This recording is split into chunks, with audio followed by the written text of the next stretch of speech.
High, কি অবস্থা সবার? টাইম ট্রাভেল নিয়ে দুর্দান্ত একটা ওয়েব সিরিজ দেখা হয়ে গেল। থাম্বনেল দেখে তো তোমরা বুঝেই গেছো আসলে কোন ওয়েব সিরিজের কথা বলছি। হ্যাঁ, কালপুরুষ।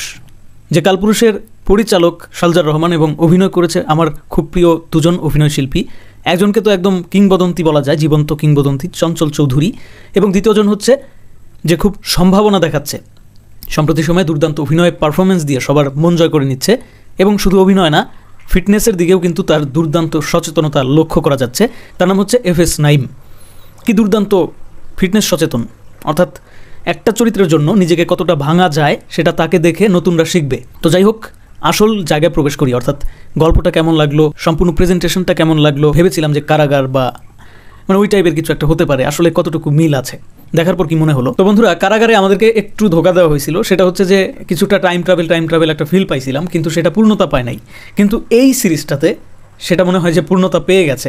আবার মনে হয় লাগাইলাম কেন, কারণ শেষের দিকে না কয়েকটা কথা আছে যেগুলোর মাধ্যমে বোঝা যায় যে দ্বিতীয় যে সিজনটা আসবে সেখানে কাহিনী আবার ঘুরেও যেতে পারে। আমি বলতেছি না যে 100% ঘুরে যাবে, কিন্তু ঘুরে যাওয়ার একটা আশঙ্কাও কিন্তু কিছুটা আছে। তবে প্রথম সিজনটা সম্পূর্ণটা জুড়েই কিন্তু এই টাইম ট্রাভেলের বিষয়বস্তু উঠে এসেছে। এবং আমি বলবো যে যারা আসলে বাংলাদেশি দর্শক, তারা তো খুব একটা যে আহামরি এই টাইম ট্রাভেল নিয়ে গল্প দেখেছে বা আসলে বাংলা কন্টেন্ট দেখেছে, অহরহ দেখেছে, এরকমটা না। আমরা যারা বাঙালি দর্শক তারা খুব একটা এই ধরনের গল্প মনে হয় যে বাংলা সিনেমায় বা বাংলা নাটকে বা বাংলা কন্টেন্টে কখনোই দেখি না। দুই একটা হাতে গোনা বছরে কালে ভদ্রে থাকতে পারে, কিন্তু সেগুলো এতটা সুন্দরভাবে প্রেজেন্টেশন করা হয় না। মোট কথা হচ্ছে যে শুধুমাত্র এই একটা কনসেপ্টের উপরে এত বড় একটা সিরিজ দীর্ঘ সময়ের, এরকমটা এর আগে কখনো বাংলাদেশে হয় নাই। আর ছোটবেলা থেকে আমারও খুব আসলে এই টাইম ট্রাভেল এই টাইপের ব্যাপার স্যাপারে খুব আগ্রহ। আমি অনেক সময় এখনও ইউটিউবে সার্চ করে ওই যে টাইম ট্রাভেল, অতীতে ফিরে যাওয়া যায় কিনা, ভবিষ্যতে যে দেখা যায় কিনা, এই ধরনের যে কনসেপ্টগুলো আছে, তো এই ব্যাপারগুলো আমি না অনেক ঘাটাঘাটি করি, ভাল লাগে। কিন্তু এর মানে এই না যে আমি আসলে এগুলোতে বিশ্বাস করি যে অতীতে যাওয়া যাবে, ভবিষ্যতে যাওয়া যাবে। এটা তো আসলে সৃষ্টিকর্তার পক্ষ থেকে সবকিছু হচ্ছে তার ইচ্ছা। আর বাদ বাকি এই যে ভবিষ্যতে যাওয়া যাবে, অতীতে যাওয়া যাবে, এই ব্যাপারগুলো আসলে মানুষের কল্পনাই মাত্র। তো যাই হোক বন্ধুরা, এটাকে শুধুমাত্র একটা ওয়েব সিরিজ হিসেবে যদি আমরা দেখি, আসলে এনজয়েবল, খুব ভালো লেগেছে আমার কাছে। পরিচালক এবং অভিনয় শিল্পীরা আপ্রাণ চেষ্টা করেছে স্বল্প বাজেটের মধ্যে কিভাবে ব্যাপারটাকে একদম রিয়েলিস্টিক ওয়েতে ফুটিয়ে তোলা যায়। তবে এই ওয়েব সিরিজটা দেখতে গিয়ে আমার একটা ব্যাপার বারবারই ফিল হচ্ছিল, সেটা হচ্ছে যে টাইম ট্রাভেল সম্পর্কিত যে কোনো গল্প, যে কোনো আইডিয়া, সেই ঘুরে ফিরে কিছুটা এক হয়ে যায়। আর এটা খুব স্বাভাবিক, এক হবেই। এখানে খুব একটা নতুনত্ব আনার কোনো ওয়ে নাই।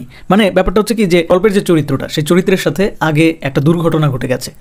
সেই দুর্ঘটনাটা সে যখন জানতে পারে যে এই দুর্ঘটনাটা ঘটেছিল, পরিশেষে কি হয়, ওই টাইম ট্রাভেলের মাধ্যমে সে অতীতে গিয়ে সেটাকে চেঞ্জ করার একটা চেষ্টা করে, কিন্তু সে পারে না। যেটা একবার ঘটে গেছে সেটা আর পরিবর্তন করা সম্ভব না। এই ধরনের একটা ধারণা, এই ধরনের একটা কনসেপ্টই প্রত্যেকটা টাইম ট্রাভেল সম্পর্কিত গল্পে আমরা কিন্তু দেখে থাকি। তো সেই জায়গা থেকে এই কালপুরুষের যে গল্পের যে আইডিয়া, সেটা কিন্তু একদম অভিন্ন না, সেরকমই একটা কিছু। তবে আমার কাছে যেটা সবচেয়ে পজিটিভ লেগেছে সেটা হচ্ছে যে স্বল্প বাজেটের মধ্যে তারা যে পারফরমেন্সটা দিয়েছে এবং তারা যে আসলে বিশেষ করে পরিচালক যে প্রেজেন্টেশন দেখাইছে সেটা অনবদ্য ছিল, দুর্দান্ত ছিল। আমার কাছে তো খুবই ভালো লাগছে। যদি কেউ অলরেডি কালপুরুষ ওয়েব সিরিজটা দেখে থাকো, অবশ্যই কমেন্টে তোমাদের অনুভূতি জানাবে। তবে একেবারেই যে নেগেটিভ সাইড নাই, অর্থাৎ ভালো না লাগার যে একেবারেই কোনো কারণ নাই, কিছুটা বিরক্ত না লাগার যে কোনো কারণ নাই, সেটাও কিন্তু না।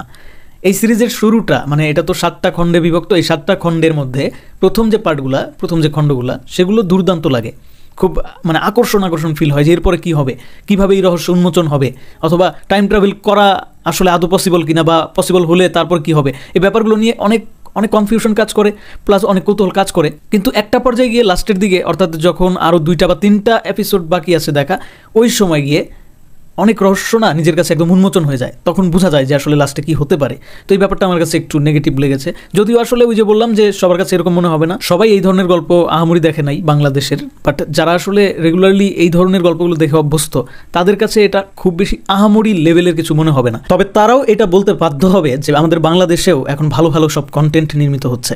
ওয়েব সিরিজটাতে নারীদের নিয়ে একটা বার্তা আছে। ওয়েব সিরিজটা দেখার সময় দর্শক যাতে একটু এন্টারটেইন হয়, এর জন্য মানে একদম যেন বোরিং না হয়ে যায়, তার জন্য কিন্তু এখানে কিছু সিকোয়েন্স রাখা হয়েছে এরকম যে কিছুটা কমেডি ফিল দিবে। সেই কমেডি ফিলটা এরকম না যে জোর করে হাসাচ্ছে, আসলেই ন্যাচারালি হাসি চলে আসে। এই ব্যাপারটা আমার কাছে খুবই ভালো লেগেছে। আরেকটা যে ব্যাপার খুব ভালো লাগছে সেটা হচ্ছে FS নাইম এবং তানজিকা আমিন। অল্প সময়ের জন্য হলেও তাদের যে কেমিস্ট্রিটা আমরা আসলে এই ওয়েব সিরিজে দেখতে পারবো, সেটা কিন্তু সত্যি অসাধারণ ছিল। তবে বন্ধুরা, এখানে একটা কথা আছে, এটা টাইম ট্রাভেল সম্পর্কিত গল্প মনে হলেও আদতে এটা আসলে টাইম ট্রাভেলের গল্প কিনা এটা এখনও রহস্য রেখে দেওয়া হয়েছে।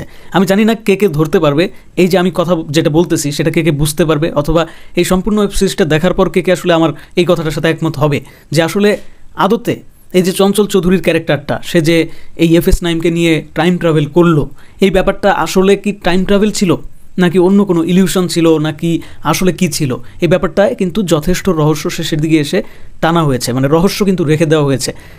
আপনারা একদম যারা আসলে এই ওয়েবসাইটটা দেখবেন তারা একদম শেষের দিকে দেখবেন চঞ্চল চৌধুরী কিন্তু নিজেই বলতেছে এফএস নাইমকে যে তুমি কি আসলে টাইম ট্রাভেলে গিয়েছিলে, তুমি কি আসলে টাইম ট্রাভেল করেছো নাকি সেটা অন্য কিছু ছিল।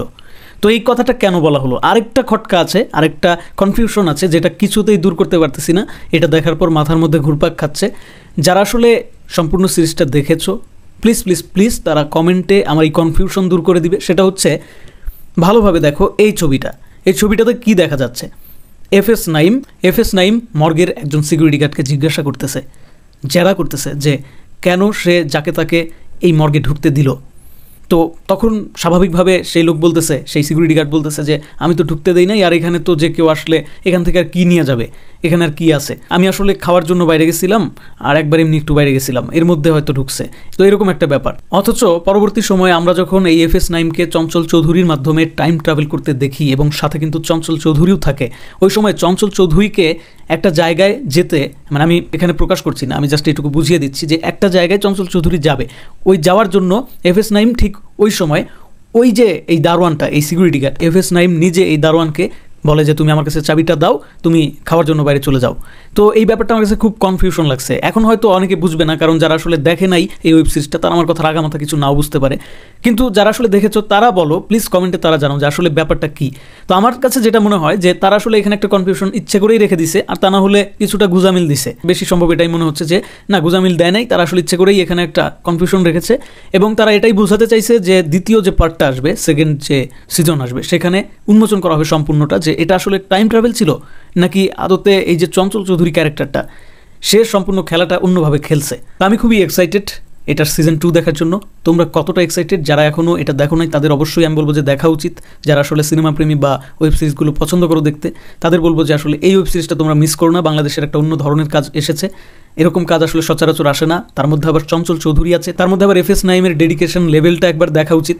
তো যাই হোক বন্ধুরা, খুবই ভালো একটা কাজ হয়েছে ওভারঅল। আমি আসলে খুব একটা নেগেটিভ বিষয় এখানে দেখি নাই। ধন্যবাদ সবাইকে ভিডিওটি দেখার জন্য।